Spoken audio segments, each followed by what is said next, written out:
I have served the Velsorath court for 31 years. I have managed the receiving hall through 2 succession ceremonies, 1 contested inheritance, a border recalibration that required 4 months of daily diplomatic hearings, and 1 occasion when the Queen's youngest daughter set a formal reception table on fire by accident, though that last event has been expunged from the official record at the Queen's personal request. I have learned across those 31 years that the appropriate demeanor for a senior chamberlain is one of calibrated composure. We observe. We document. We do not permit our faces to register surprise. I am writing this account 3 weeks after Princess Naerith Velsorath walked through the outer approach corridor of the Keth-Sorving transit station, alive and steady on her feet, after 11 months in which the court believed her dead. I will tell you that I did not maintain calibrated composure when I saw her. I will also tell you that the Queen did not maintain calibrated composure. I will tell you that for the first time in 3 decades of service, I watched Her Majesty Vithai Velsorath, a woman who has governed an empire of 43 inhabited systems through war, famine, succession crisis, and the loss of her consort, press her hand flat against her sternum as though she needed to check whether her heart had stopped, and then say 3 words in the language of the Velsorath Southern tradition that translate, roughly, as, "I had not finished." That is where this account begins. But to explain what happened in that corridor, I need to start 11 months earlier with a question no one could answer. Where was Princess Naerith? The diplomatic data transfer mission to the Velsorath Outer Territories had been the princess's own proposal. She was 27 years into her life and 33 into her education in foreign affairs, which meant she was old enough to understand the strategic importance of the Kethavar corridor, and young enough to believe that personally conveying the treaty archive to the outer post administrators would accomplish something that a routed transmission could not. The Queen had approved the mission with reservations. I had logged the reservations. The princess had noted the reservations and departed anyway, which was, as I also logged, entirely consistent with her established pattern of decision-making. The Kethavar corridor is a navigational lane through a region of dense stellar material, not dangerous in the sense that the lanes themselves are treacherous, but characterized by what the signal engineers call a shadow zone, a stretch of approximately 40 light minutes in which electromagnetic transmission is functionally impossible. Ships transited in 4 to 6 hours of signal isolation. The princess's vessel entered the shadow zone on schedule. It did not emerge. The initial assessment, filed by Compact Navigation Control and confirmed by the Velsorath Outer Post Monitoring Station, was structural. The transit vessel had experienced a cascade failure in its primary stabilization system, triggered by a debris field intersection that the approach survey had not recorded. The vessel did not explode. It did not disappear. It came to rest against the inner surface of the Kethanavar relay platform, a compact top-rated signal infrastructure station positioned at the shadow zone's midpoint for maintenance of the relay network. With its stabilization gone and its hull intact and its emergency protocols fully engaged. This much we knew within 72 hours of the vessel's failure to emerge from the shadow zone. What we did not know, for 11 months, was whether anyone aboard the transit vessel had survived, because the Kethanavar relay platform was itself operating in reduced transmission mode following damage to its outbound array. It could receive transmissions. It could not send them. And whatever had happened inside that shadow zone stayed inside it, receiving nothing back from the universe except silence, until the outbound array was repaired. The Queen declined to file the presumption of loss documentation for 4 months. This was unusual. Velsorath succession protocol requires presumption of loss filing within 90 days of confirmed signal absence from a member of the royal house. The Queen's position, documented in 3 separate court sessions that I attended and transcribed, was that confirmed signal absence from a location characterized by structural transmission limitation was not equivalent to confirmed loss, and that she would not close the Velsorath record until she had evidence sufficient to warrant the closing. The court did not argue with her. I have been a chamberlain long enough to recognize when an argument is not going to happen regardless of whether it might be warranted. At 6 months, the Outer Post administrators filed a formal request for the presumption of loss documentation on procedural grounds related to the transit vessel's registry and the crew's status designations. The Queen acknowledged the request and did not act on it. I noted the acknowledgement in the daily record and moved on to other business, because that is what a chamberlain does when the Queen has made a decision, and the decision is not his to revise. At 8 months, I observed something I have not logged in the official record and do not intend to. I was present in the eastern corridor when the Queen walked past the small portrait gallery, the one that holds the family portraits, the informal ones that are not official likenesses, and paused in front of the image of the princess taken 3 years ago on one of the outer territory visits. She stood there for approximately 40 seconds. She did not say anything. Then she continued to the morning session. I do not know what she was thinking. I know what I observed in her face, which is that it had the quality of someone doing arithmetic that is not coming out correctly and refusing to accept the incorrect result. At 9 months, I was present when the Queen reviewed the Kethavar corridor maintenance schedule submitted by the Compact Signal Infrastructure Division. Buried in the maintenance log, in an appendix entry that would have required a specific cross-reference query to find, was a notation that the Kethanavar relay platform's outbound array repair had been placed on a delayed timeline due to parts availability. Estimated completion, within the next 60 days. I watched the Queen read this entry twice. I watched her close the document without expression. I watched her set it down on the table and ask me, in a voice I would describe as professionally level, to confirm whether the Kethanavar relay platform was the same station at which the princess's vessel had come to rest. I confirmed that it was. She said nothing further. She went to the evening session and presided over a border allocation hearing with her usual precision. That night, according to the night staff rotation officer, she was in her private archive for 4 hours. I did not see this. I am recording it because Reth Karath, the night staff officer, told me about it afterward, and I believe it matters for understanding what the Queen's face looked like when the transit signal came in 63 days later. The signal arrived at 3:41 station time, which is approximately the middle of a sleep cycle for most of the court. I was not asleep. I had formed the habit, over the preceding 6 months, of keeping one terminal active through the night on an automated alert for the Kethanavar communications channel. And when the outbound array came online and the first routed transmission cleared, my terminal registered the signal 14 seconds before it reached the Queen's private line. I dressed. I went to the receiving anteroom. I was there when the Queen emerged from her chambers in a plain gray robe, moving quickly enough that I understood she had not been asleep either. The signal was a compressed data package, transit vessel registry confirmation, medical status codes, crew condition reports. And at the end of the data package, filed last as though it had been added after everything else was already compiled, a personal message in a format I did not recognize, not the standard Velsorath diplomatic encoding, but a plain text file, addressed to Her Majesty Vitha Velsorath, 3rd Crown, Region of the 43, authored by someone identified in the file's header only as P. Naerith V. The Queen read it 3 times before she said anything. I did not read it then. I read it later after she had permitted me to, and I will tell you what it said in a moment.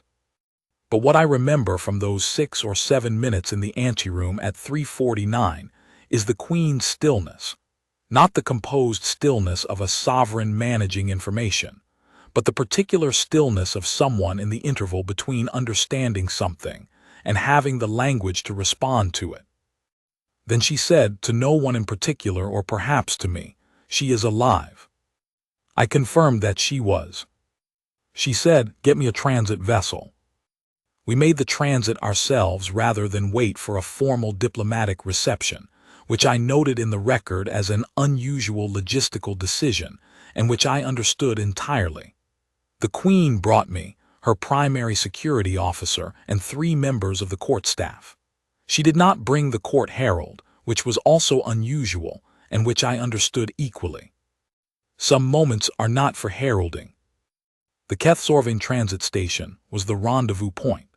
The princess's vessel had been repaired sufficiently for a guided approach under compact tow, and she had been transferred to the station, while the vessel underwent structural inspection. We arrived 4 hours ahead of the princess's expected docking time, and waited in the station administrator's reception suite, which smelled of recycled air and floor sealant, and was not in any way a dignified space for a royal reunion. I noted this in the record as a detail that did not require formal action. The Queen spent the 4 hours reading. What she was reading was the account the princess had transmitted as part of the signal package. A full accounting, written in plain language over what appeared to be several weeks, of the 11 months aboard the Kethanavar relay platform. I had been given a copy by then, and I read it alongside her, which is not something I would ordinarily do, but the Queen had specifically asked me to familiarize myself with the contents before the arrival, and I have learned not to ask unnecessary questions about the Queen's specific requests. I will tell you what the account said, or as much of it as is necessary to understand what happened in the receiving hall, and what happened afterward, and why I am writing this at all.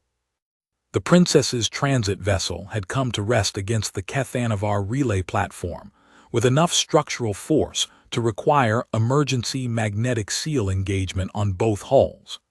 The princess had been in the vessel's central operations room when the stabilization cascade began.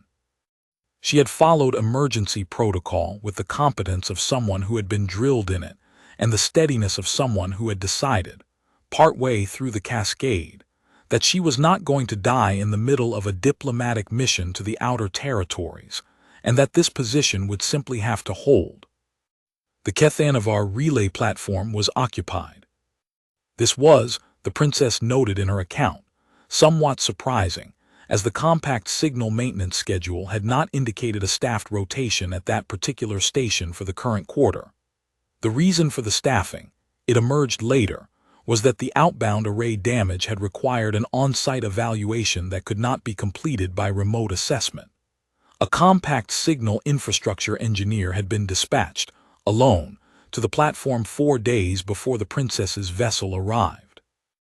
He had been informed that the parts necessary for the array repair were delayed in transit. He had settled in to wait. His name was Rael Voss, Compact Signal Division, Grade 6 Infrastructure Engineer, 42 years old. 7 remote postings in the previous 12 years, the longest of which had been 14 months on a survey relay in the outer Velinori corridor.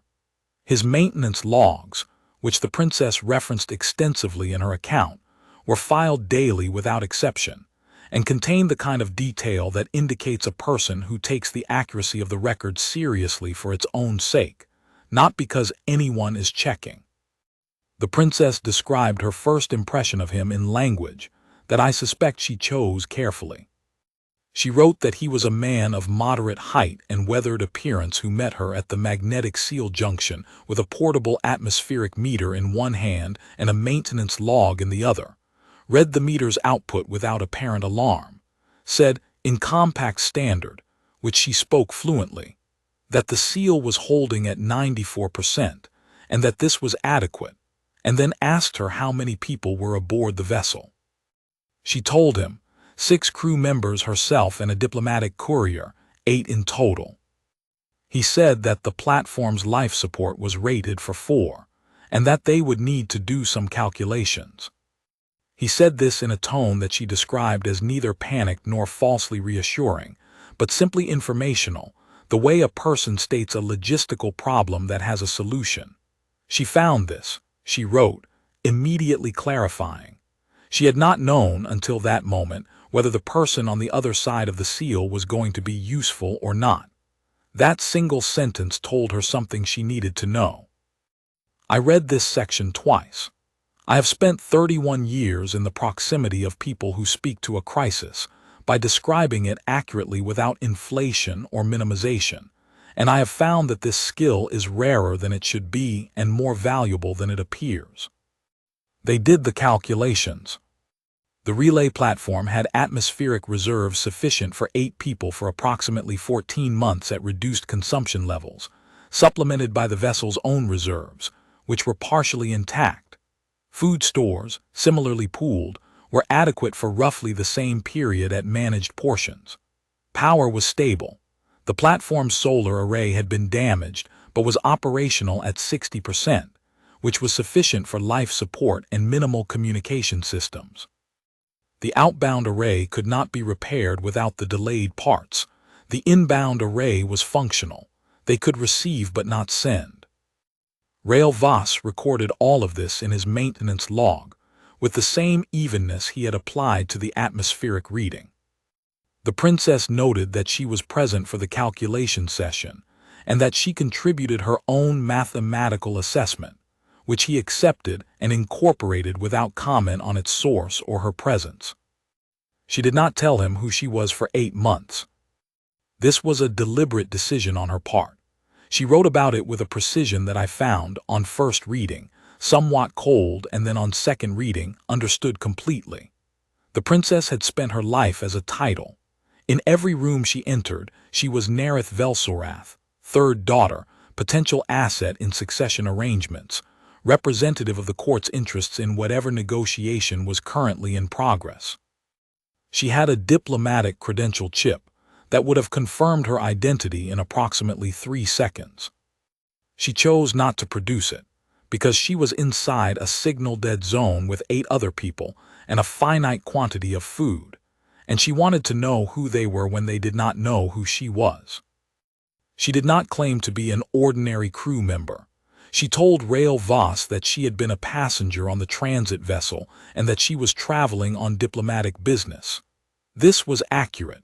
He noted it in the log under personnel, passenger, diplomatic designation, unconfirmed, and did not ask further. She described the first 3 months as a management exercise. The crew were competent and cooperative. The compact engineer was methodical and undemonstrative. He maintained the life support systems with a regularity that she found herself tracking after the first few weeks, not because she was anxious, but because she was curious. He ran his checks at the same times every day in the same sequence, and logged the results with the same level of detail, whether the results were nominal or anomalous. He did not vary his thoroughness based on whether anything was wrong. She helped him with the food calculations, because she had a facility for numbers that she had never found much official use for, and because the calculations mattered. He accepted the help the way he had accepted her mathematical contribution in the first session, without comment on its quality or its source, simply incorporating it and moving on. She found this, the princess wrote, somewhat startling. She had not previously encountered a situation in which the accuracy of the work was treated as the only criterion for whether the work was useful. At month 3, she identified a feedback loop in the filtration calculation that he had been working around rather than solving. She showed him the amendment in the calculation log. He reviewed it, confirmed it, said it was a better model, and logged the amendment with her name in the correction column alongside his. He did not make a particular thing of it. He did not express more gratitude than the situation warranted. He simply applied the better calculation going forward, the way you apply a better model when you have it. She wrote that she found this unremarkable when it happened and that she understood later it was not unremarkable at all. I understood this reading it. In the court, when someone of standing provides a correction, the correction is received differently depending on who provides it. The correction itself is the same either way. The reception is not. She had been in a place for 3 months where the correction was simply the correction. At 4 months, the crew's morale shifted, not to despair, but to a particular gray endurance that she recognized as the response to sustained uncertainty. She asked Rael Voss, in one of their evening calculation sessions, what he did when a posting extended past its expected duration. He said he kept the maintenance log current and read whatever was in the station's technical library. She said she had already read the technical library. He said there were approximately 8,000 pages of engineering specifications she might have missed if she'd started with the communications infrastructure volume, rather than the power systems volume. She said she had started with the power systems volume. He looked at her for what she described as a slightly longer moment than usual, and then said that in that case she had probably read everything useful, and that he had a strategy for rereading things with a different question in mind that sometimes produced new information from old material. They spent the next 6 weeks reading engineering specifications together and arguing about what the specifications meant and what they implied about the design decisions behind them. He said that most good specifications are answers to problems that aren't obvious until you look for them, and that reading with the question, what was the designer trying to solve that I wouldn't have thought to solve, produced new ground in material you had already covered. She applied this to the communications infrastructure volume and found 3 design decisions she had missed the first time, and corrected her original assessment of the relay array's failure mode accordingly. He said her revised assessment was accurate, and that it was also useful because it clarified the scope of what the outbound array repair would actually require when the parts arrived. She put the revised assessment in the technical log. He put it in the maintenance log. It was in both logs under both their names, which she noted was how it should be. The princess wrote about these months, the 4th, the 5th, the 6th, with the particular quality of someone describing a time that was difficult but that she does not regret. The writing becomes, across those passages, a little more detailed, a little less formal in the way that writing becomes when you are describing something you found genuinely interesting rather than something you are required to account for. I noticed this while reading. The Queen noticed it too, I know because she mentioned it. She wrote about the way the maintenance cycle became a shared structure rather than a single person's routine. How after the 3rd month, she had taken on the morning atmospheric check as her own task without being asked to, and he had incorporated this into his schedule without comment, simply adjusting the logging sequence to reflect the new arrangement. She wrote that she had not expected a simple division of labor to feel significant, and that it did, in the specific way that a thing feels significant when it has been freely given and freely accepted rather than assigned. She wrote about a conversation they had at the end of the 5th month, when the crew's sustained gray endurance had begun to thin slightly. Not into hope, she was careful to note, but into something she called the particular steadiness of people who have been uncertain long enough to become functional within uncertainty rather than despite it. She had said to Rael Voss, during one of their evening calculation sessions, that she found it useful to have a record of the work that was clearly and continuously being done, even when the larger situation was unclear. He had said that was what the maintenance log was for. She had said she knew, and that she had read every entry, and that there was something clarifying about a document that said, in plain language, "This was done correctly, on this day, at this time, by these hands." He had considered this for a moment and said that he had not thought about the log that way, but that he thought she was right, and that he was glad the log was useful for something beyond its intended function. She wrote, "He said it without ceremony and went back to the calculation, and I thought that this was the quality I had been trying to name for 5 months, the quality I found steadying. It is not the quality of someone who does not feel the weight of things. It is the quality of someone who feels the weight and continues with the work anyway, and does not require the continuation to be acknowledged as anything other than what it is. The work continued. I am a chamberlain. I record what is said and what is done. I do not often find occasion to note what is not said, But I will note here that the princess did not write, in her account, that she had fallen in love with the compact signal engineer in the shadow zone of the HFY corridor. She wrote about 11 months of shared work and shared honesty, and a morning arrangement of 2 cups and a log reviewed together, and she left the rest for whoever was reading to understand. The queen understood it. I understood it. I believe Rael Voss understood it when she invited him to the court's technical library. Some things do not need to be filed in the official record to be true. At 5 months, one of the crew members became ill, a respiratory condition exacerbated by the reduced atmospheric levels. Rael Voss spent 12 days managing the atmospheric adjustments necessary to bring the composition within the tolerance range that the crew member's system could handle. He did this by redistributing the load to other station zones and running the adjustments in intervals, which required him to be awake for portions of cycles that were normally rest periods, which he managed by sleeping in shorter segments that the princess described as alarmingly brief.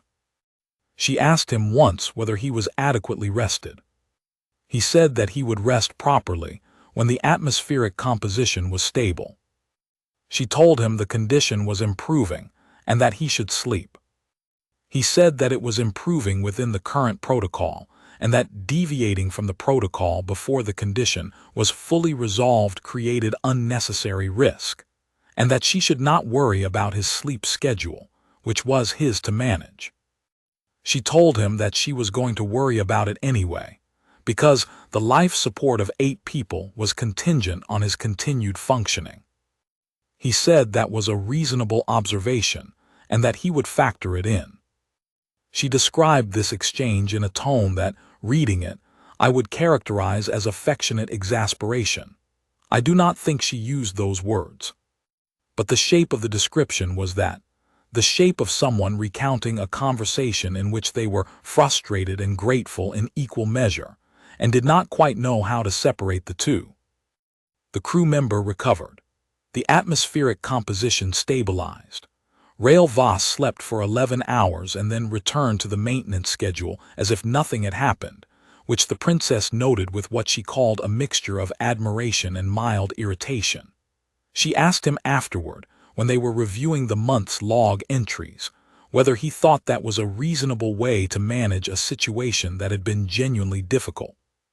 He considered the question for a moment and said that the situation was finished and the log reflected it accurately, and there was not much additional value in dwelling on the difficulty now that it was done. She said that she supposed that was one way to think about it. He said it was the way that made the next thing easier to approach. She said she wasn't sure she agreed with him. He said that was all right, and they went back to the log. She liked that, she wrote. The going back to the log. The agreement that disagreement about philosophy of difficulty did not require resolution before the work continued. At 6 months, she noted in her account, she had begun to understand what kind of person he was. She wrote this not as a discovery, but as a confirmation, as though she had been assembling evidence for 6 months, and had now reached a sufficient quantity to permit a conclusion. She wrote that he was a person who told the truth about what he knew and what he did not know, who did not adjust his assessment of the work based on who was watching, and who treated a problem differently depending on whether it was resolved or unresolved, and identically regardless of whose problem it originally was. She wrote, he is the kind of person who, when the work is his to do, does it, and when it is shared, does his share, and when it requires adjustment, adjusts it without requiring the adjustment to be treated as a personal sacrifice. I have spent 6 months in proximity to this quality, and I am finding it. She used a phrase here in the Velsorath Southern tongue that translates to something like steadying, or perhaps grounding. The word implies that a thing has become reliable enough to be leaned against. I am finding it genuinely steadying. I read this paragraph 3 times. The Queen read it 4. I know because I was in the room. At 8 months, a components shipment arrived. Not the parts for the outbound array, those were still delayed, but a general resupply package routed through the inbound channel, by a compact logistics vessel that was transiting the shadow zone and had been flagged to check on the platform.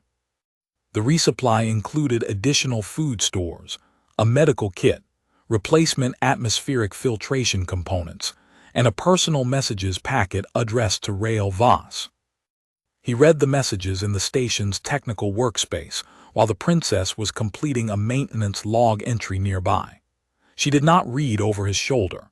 She noted that when he set the messages down, his expression had changed in a way she had not seen before, not distress, she wrote, but the particular look of a person who has received information that requires adjustment. She asked whether there was anything the matter. He said that the messages were from his sister, and that his father had died 8 weeks ago, and that the service had been small and good, and that his sister had asked him to plant a particular kind of tree when he got home. She said she was sorry. He said thank you, and then was quiet for a moment, and then said that his father had been a signal engineer on a remote posting for the first 12 years of his career, and that growing up, Rael had thought this was ordinary, that the job and the distance were simply what work was, and that it had taken him until he was past 40 to understand that his father had found the distance genuinely difficult and had managed it without telling anyone. He was quiet again after that. The princess wrote that she did not say anything for a little while, because there are things that do not need a response, only a witness, and she understood that. She had been trained in diplomatic etiquette for 33 years, which had covered a great many situations, but she thought the thing she had learned in 8 months on a relay station was different from what any training had covered. That presence, offered steadily and without the requirement that it be useful, is itself a form of care. She had offered him presence.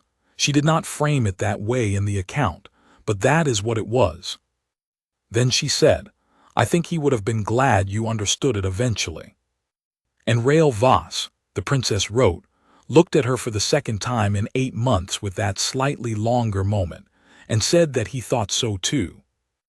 And then he said, she wrote this carefully, as though she wanted the exact words on record, that his father had always told him that the only thing loneliness needed was another person willing to stay in the same place for a while, and that he had thought for a long time this was a simple observation about remote postings, and that he was beginning to understand it was an observation about something else as well. This was, I believe, the point at which the shape of the 11 months shifted, not into something different from what it had been, but into something she understood was different. She had been watching a person manage a difficult situation with consistent competence and consistent honesty, and somewhere in those 8 months, the watching had become something else that she did not have a clean word for in her written account, but which I recognized without difficulty after 31 years of observing what happens between people who are paying genuine attention to each other. 2 weeks after the resupply, she produced the diplomatic credential chip. She left it on the technical workspace table where they did the calculations, set it beside the maintenance log, and went to run the morning atmospheric check. When she came back, the credential chip was in the same position she had left it.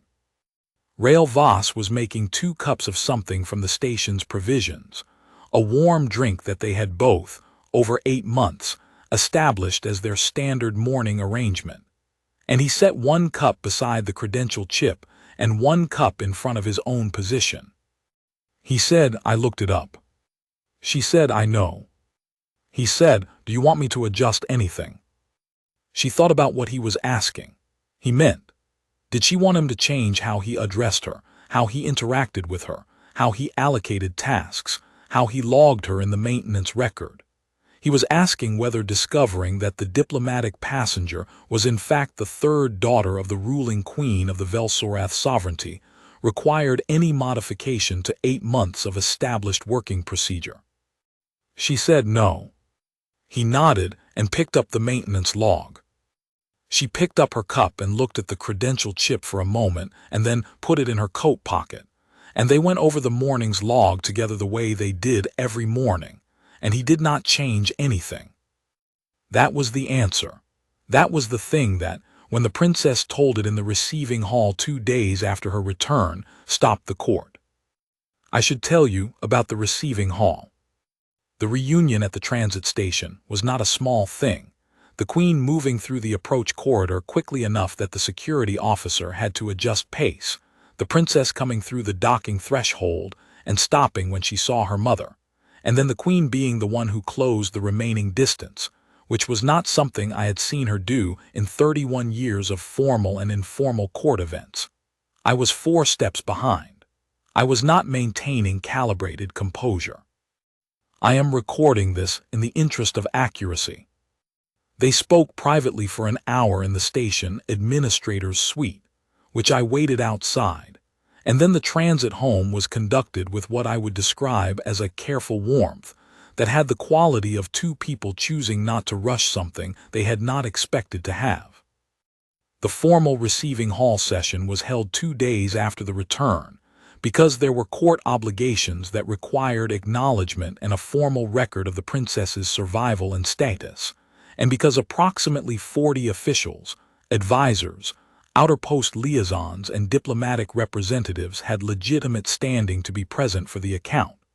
I managed the session. That is my function. I had prepared, as I always prepare for a formal account session, the standard notation framework: speaker, statement, court response, record notation. I have managed many such sessions. I have found over 31 years that they rarely produce anything that requires deviation from the framework. This one required it approximately 12 minutes in, when the princess described the atmospheric adjustment protocol for the crew member's illness, and the outer post liaison from the Velsorath Southern Territories, a man I have observed in 17 formal sessions, and who has never, to my knowledge, been visibly moved by anything, set his notation stylus down, and did not pick it back up for the remainder of the account. I noted this without comment in my personal log. I do not note it in the official record. It is the kind of thing that the official record does not have a column for. The princess stood at the account speaker's position, which is in the center of the hall, and gave her account. She was not performing it. She was reporting it, in the same language she used in her written transmission, plain, precise, sequential, with the particular quality of someone who has been inside something for a long time and has had sufficient time to understand what it actually was before describing it. I noticed that she stood differently than she had stood before the mission. She had always been composed. She was composed now in a different way, the way a person is composed when they have been composed under real pressure, and it has become something more than posture. She covered the cascade failure, the seal engagement, the calculations. She covered the 11 months, the atmospheric management, the food logistics, the crew member's illness, the resupply arrival, the father's death, the engineering specifications. She covered it in the order it happened, without dramatization, and the hall was very quiet throughout. When she described the atmospheric crisis, the 12 days, the alarmingly brief sleep intervals, the argument about the protocol, I heard 2 of the outer post liaisons exchange a look that I interpreted as impressed. The princess did not describe the 12 days as heroism. She described it as a management decision that prioritized the life of the crew member over the comfort of the person making the decision, and that this was the correct priority, and that she had thought so at the time and thought so now. She said it plainly. The hall remained quiet. When she described producing the credential chip, I noted that the queen, who was seated at the formal receiving position directly across the hall, had gone still in the way she had gone still in the anteroom at 3:49, not the composed stillness, but the other kind. When the princess said he had not changed anything, the queen said 3 words. She said them in the southern tongue, which, as I mentioned, translates roughly as I had not finished, but the full phrase in the southern tradition carries an additional meaning. It is what a person says when they have been interrupted before they could complete an act of care for someone they loved. It is what a parent says. It is what you say when grief has been prepared but not yet delivered, and then the thing you were grieving walks through the door alive and steady, and reporting what she learned from an engineer in a shadow zone about the difference between a title and a person. The court, I can tell you, had no category for it. I watched 40 officials sit very still for approximately 6 seconds, which is a long time in a formal hall, and then the princess crossed the distance from the account speaker's position to her mother, which is also not standard protocol. I did not log this as a protocol deviation. There are things that do not require formal notation. Rael Voss arrived at the Velsorath court 2 days later on a standard compact transit vessel. He had been given the invitation by the princess's message, which she had sent from the transit station before they departed, and he had, as the princess described his approach to most things, simply arrived at the time and place specified without requiring further elaboration. I met him at the outer approach corridor.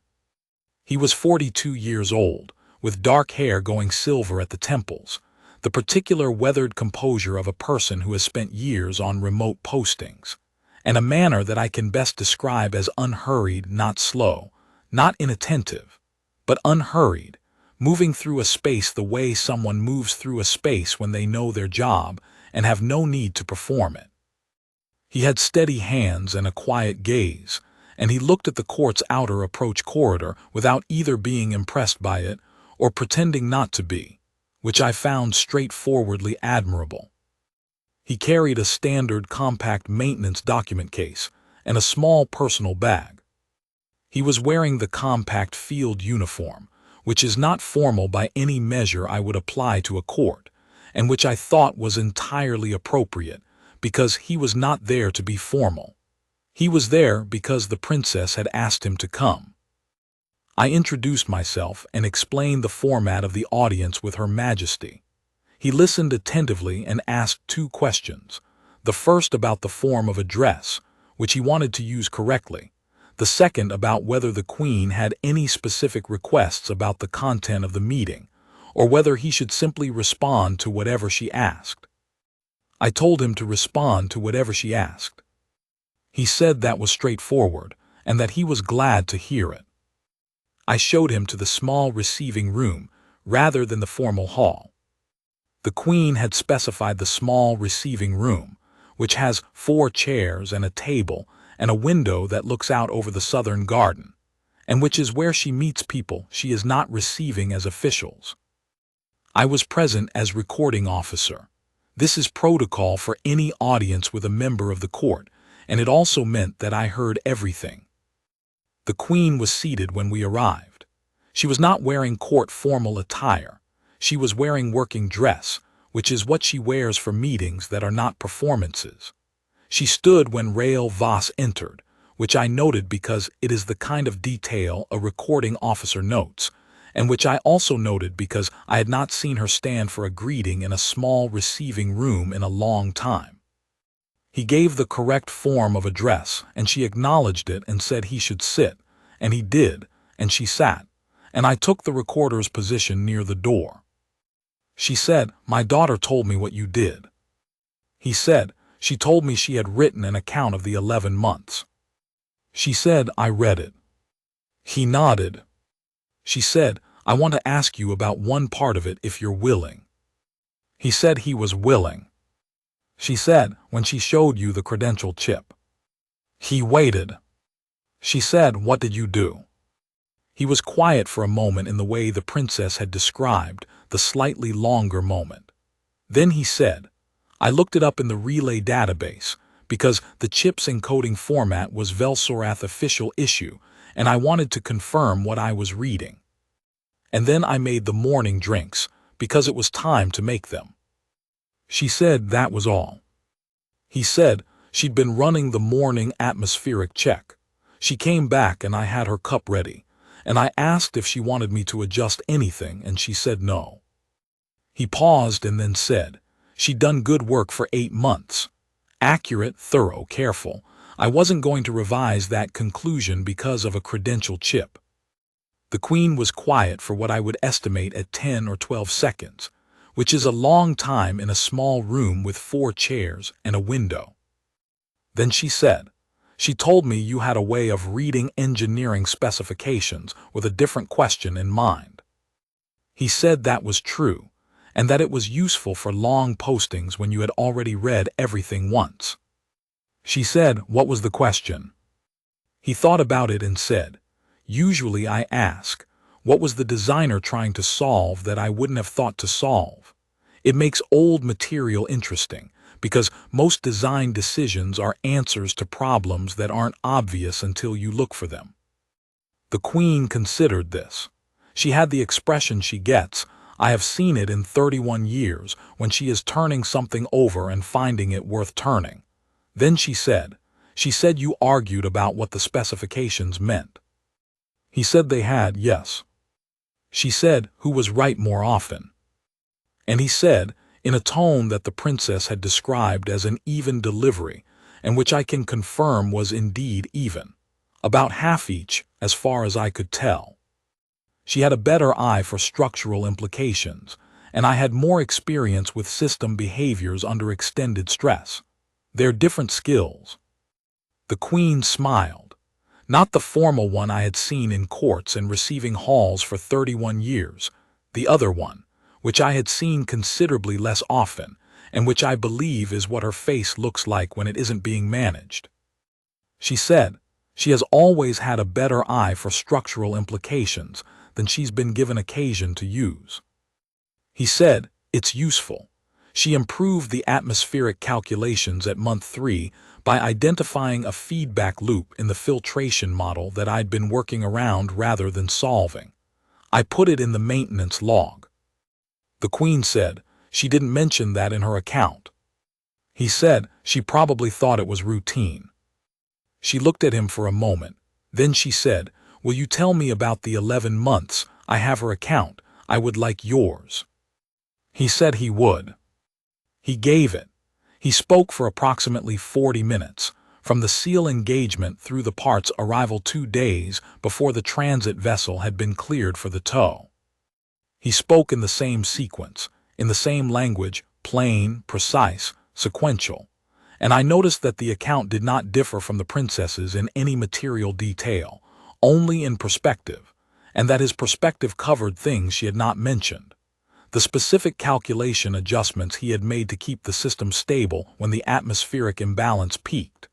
The way the crew had organized their own rest periods without being asked.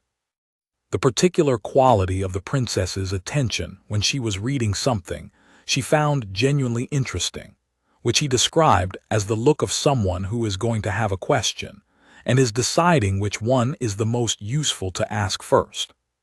He did not describe this as flattery.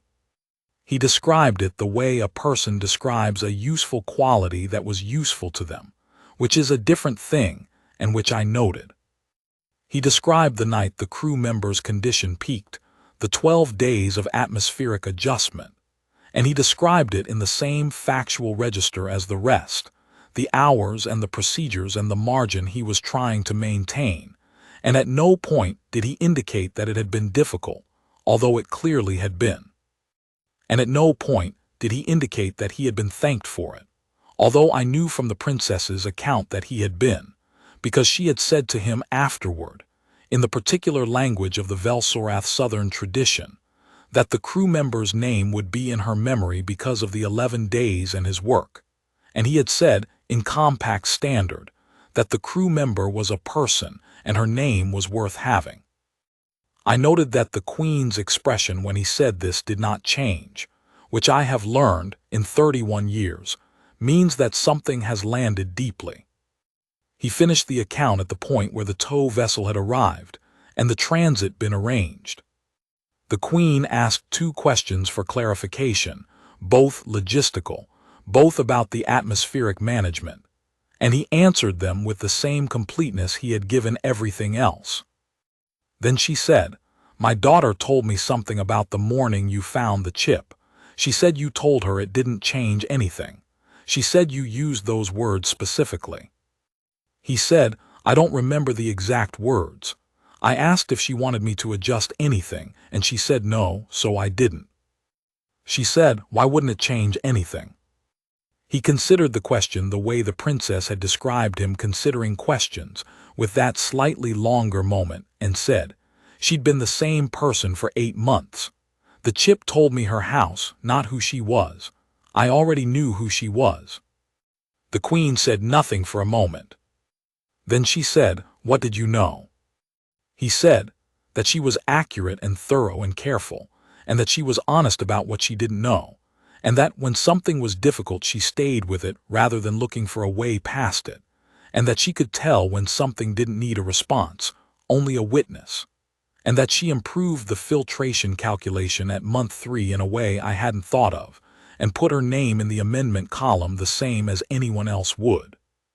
He paused and then said, and that she was going to have questions and was always deciding which one was the most useful to ask first, which is a good quality to be around when you're alone at a relay station for 11 months.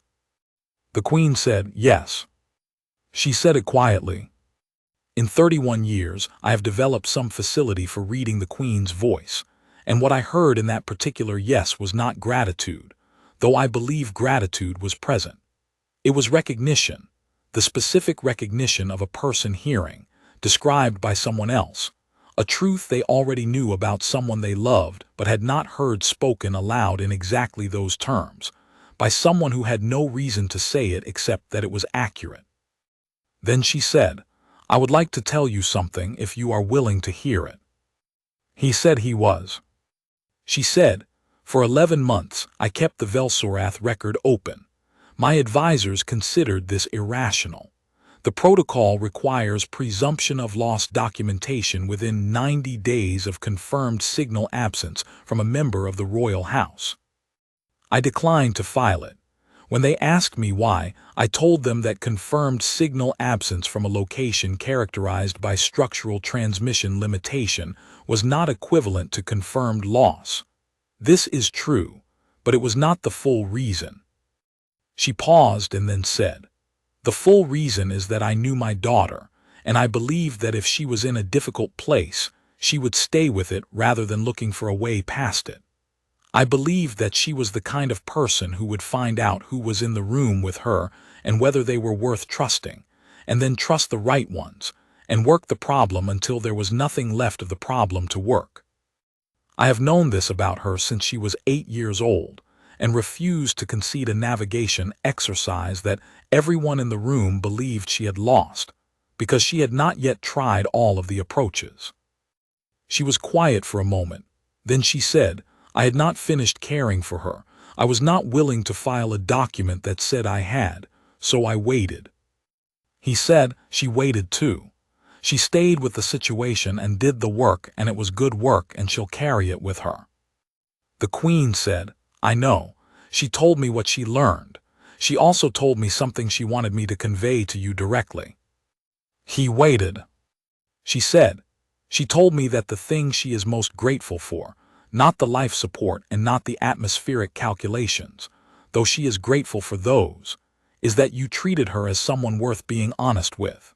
She said that she has spent her life in rooms where people decided how to speak to her based on what she was rather than who she was, and that 11 months in a relay station was the longest uninterrupted period of her life in which that had not been true." He was quiet for the slightly longer moment. Then he said, "She was worth being honest with." The queen said, "Yes, she was. She always has been. I am glad she had occasion to be in a place where someone noticed." Rael Voss looked at the table for a moment and then back at her. He said, "I'd like to say something if that's appropriate." She said it was. He said, "The 11 months were a difficult posting. I've had difficult postings before. I've been alone on relay stations for long stretches, and I've had situations where the work was harder than the schedule anticipated. This one was different because of the number of people and the uncertainty of the timeline. But I want to be accurate about what made it manageable, and the accurate account is that the princess was useful in ways that had nothing to do with her house. She was someone it was good to be in the same place with, under difficult circumstances. That is not always true of people you are marooned with, and I am aware of it." He paused and then said, in a tone I would describe as careful plainness. I'm glad she came through the shadow zone and through the 11 months and through the toe to here.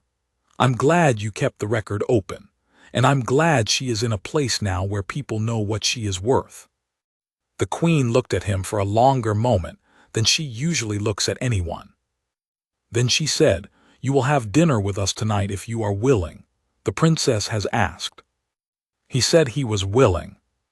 She said, "She also asked me to tell you that she has found, in the court's technical library, approximately 1,400 pages of infrastructure specifications she believes you have not read, and that she would like to discuss the implications with someone who will tell her honestly when she is wrong."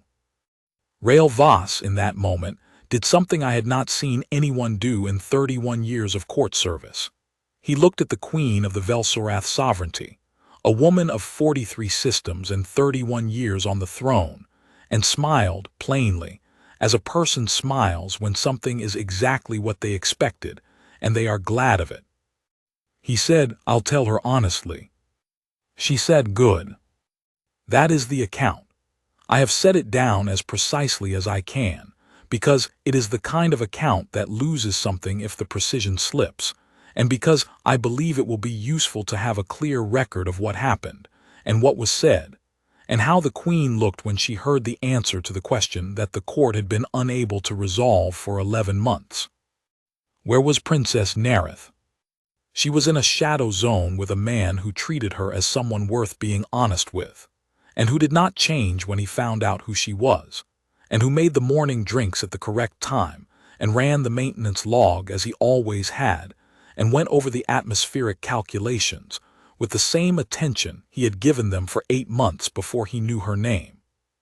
She was with a person who understood that a correction is a correction, and a person is a person, and that the quality of the work is not contingent on the standing of the one who offers it. She was with someone who did not adjust the maintenance log based on what the credential chip said, who did not ask her to be other than what she was, and who made 2 cups at the right time every morning for 8 months without being asked, and without counting it as a debt owed or a service rendered. She was being seen, plainly and without performance, in a way that she had not been seen often enough before, and which she was, I think, precisely capable of recognizing and remembering. The court's question had been, where was the princess? The answer, it turned out, was, she was exactly where a person like her needed to be, briefly and improbably, to be shown what she had always deserved to have. That this required a cascade failure and a shadow zone, and 11 months of signal silence, is the kind of thing the court also has no formal category for, and which I will not attempt to log as anything other than what it was. She was, I believe, exactly where she needed to be. The court has no formal category for this. I have been a chamberlain long enough to know that the court's categories are not always adequate. I have logged the dinner. I have logged the technical library arrangement. I have logged the 1,400 pages of infrastructure specifications, which I personally consider a very generous way to spend an evening. But then I have never been marooned on a relay station, and I am told by those who have that it develops an appreciation for things you might otherwise overlook. What I have not logged, because it is not the kind of thing that goes into a formal court record, is what the Queen said to me the following morning when I brought her the day's schedule. She said, "He didn't change anything." I said, "No, Your Majesty, he did not." She said, "I had not finished being grateful. I have been a chamberlain for 31 years. I know how to write a record entry that says what needs to be said without saying more than is appropriate. I am writing this account in my own hand, in my personal log, at my own desk, at the end of a day during which the princess spent 4 hours in the court's technical library with a compact signal engineer and the maintenance log from Kethanavar, and the Queen asked me twice whether I knew what they were reading. I told her I did not. I told her I thought it was good that someone was, and that from what I had observed of the engineer's approach to specifications, The 1,400 pages would generate enough material for several evenings rather than one, and that this was probably the princess's intention. The queen looked at me for a moment with an expression that I have not seen her direct at me in 31 years of service, which I would describe as warmth that has not been managed into something else, and said that this was probably true, and that Naerith had always planned further ahead than people credited her for. She said yes. She was not looking at me when she said it. She was looking out the window toward the southern garden, with an expression that I would not know how to log formally, but that I have, in 31 years, learned to recognize. She was not finished. She had not had to be.